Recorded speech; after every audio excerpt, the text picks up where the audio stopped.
No Brasil, o serviço de mototáxi é legalizado apenas em 6 capitais e em mais de 3.000 municípios, especialmente os do interior. Regulamentar pode reduzir os riscos dessa atividade? Porque outras profissões, embora tradicionais, não são reconhecidas legalmente ou são tratadas como de segunda categoria? Esses são os principais temas de hoje do Pensamento Jurídico, uma produção da Associação dos Magistrados Mineiros, a AMAGES. Para falar sobre o assunto, nós vamos começar com a juíza Adriana Goulart Sena, que é titular da 35ª Vara do Trabalho de Belo Horizonte. Ela é magistrada há 20 anos e já passou por 7 cidades: Valadares, Coronel Fabriciano, Monlevade, Congonhas, Betim, Contagem e agora Belo Horizonte. É também professora da Universidade Federal de Minas Gerais, a UFMG, de Direito Processual do Trabalho. Doutora Adriana, obrigado pela presença, é um prazer recebê-la aqui. Nós teremos também, durante o nosso programa, o quadro Pensamento Literário, em que a senhora fará indicações de leitura para os nossos telespectadores.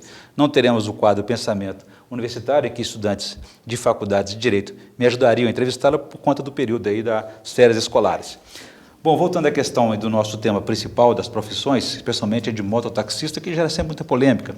Hoje a cidade, o trânsito é muito confuso, aumenta cada vez mais o número de veículos, e motoboy de um lado, motoboy de outro, e agora falam também de mototaxista. Qual é a situação hoje do serviço de mototáxi no país? Já está legalizado? Bem, a questão do mototáxi, você teria várias formas de abordagem. Você tem o motoboy, que é aquele que faz a segurança, você tem o mototáxi, que é aquele que faz o transporte de passageiro, e você tem, na realidade, também o motofrete. Então, seriam três formas. Pequenas cargas. Exatamente. Então, seriam 3 formas de você tratar esse tema. A questão é o seguinte: existe uma lei, a 12.009 de 2009, buscando regulamentar essas profissões, digamos assim, né? Aliás, até o motoboy, ela é citada mais ou menos na lei. Especificamente fala do motofrete. Então, o que nós vimos nisso? Na realidade, o governo, é uma lei federal, né, do governo do país, e ela tenta regulamentar, então, essa profissão. O que acontece com o mototáxi? Na realidade, ele está transportando uma pessoa humana. Então, quando ele transporta uma pessoa humana, você não é somente a questão da regulamentação do trânsito. Existe também uma questão de segurança em que essa pessoa que está transportando e a que está sendo transportada tem que levar em consideração. Parece que esse é o grande receio dos municípios. Exatamente. Essa é a grande questão, é um grande problema.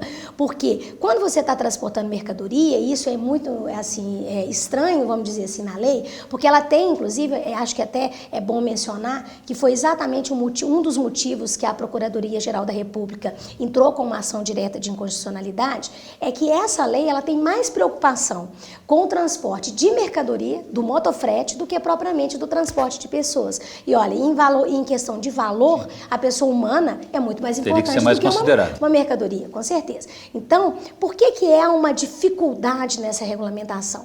Porque se municípios do interior, para eles isso pode até já ser uma realidade, porque nós sabemos que isso acontece no interior, numa cidade grande, com um trânsito como nós temos, é de uma questão muito delicada e muito perigosa, digamos assim, regulamentar isso sem, inclusive, um debate amplo com todos os envolvidos, inclusive com a sociedade. Não apenas com sindicatos, ou com os próprios mototaxistas, ou com aqueles que exploram o serviço, mas também com a própria sociedade, porque se isso for regulamentado, é óbvio e é claro que haverá o incremento dessa atividade nas ruas de Belo Horizonte. Por exemplo, estamos falando aqui da cidade de Belo Horizonte. Então, isso tem que ser pensado. Se no interior isso é mais fácil de ser lidado, na capital, isso tem que realmente ser pensado. Belo Horizonte, especialmente, como só citou, nós estamos aqui, vetou o transporte remunerado em motos, ou seja, o transporte de mototaxista, o mototaxista aqui é vetado. Apesar disso, eles estão oferecendo serviço livremente, aí, às vezes até na internet mesmo.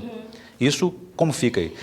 Na realidade, é aquela história, né? A gente gostaria que as pessoas todas cumprissem a lei, que fosse tudo perfeito, mas nós sabemos que, no real, ou seja, na nossa prática social, nem sempre isso acontece. Às vezes, até para forçar que a lei venha e abarque uma determinada situação. Ou seja, né? A regulamentação se o serviço é perigoso... Às vezes ela vem a reboque, mas nesse caso...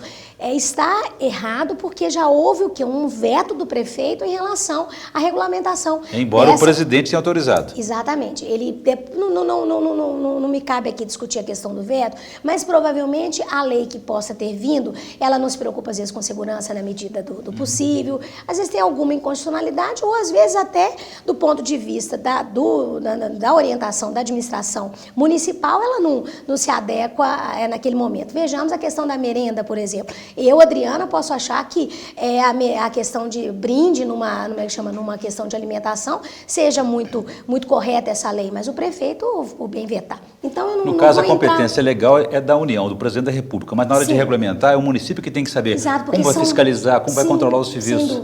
Sem dúvida nenhuma. Isso é uma competência do município. E hoje hoje é clandestino, o serviço é clandestino na maioria dos municípios de Minas Gerais, que ainda não foi. Exato. Minas Gerais não tem nenhuma, pelo que eu sei, não tem nenhuma município que está regulamentado.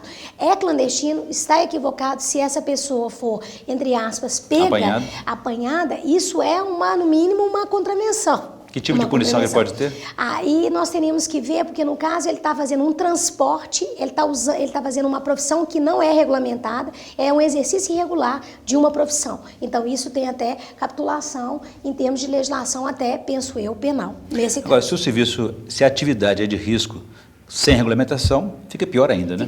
Fica completamente inadequado, porque essa pessoa pode estar pensando do ponto de vista mais imediato, às vezes até de uma questão de sobrevivência, mas a gente tem que pensar que não é só isso. Os números de acidentes de moto em qualquer capital de Belo Horizonte, do país, são absurdos. Isso a gente lida na Justiça do Trabalho com muitas pessoas.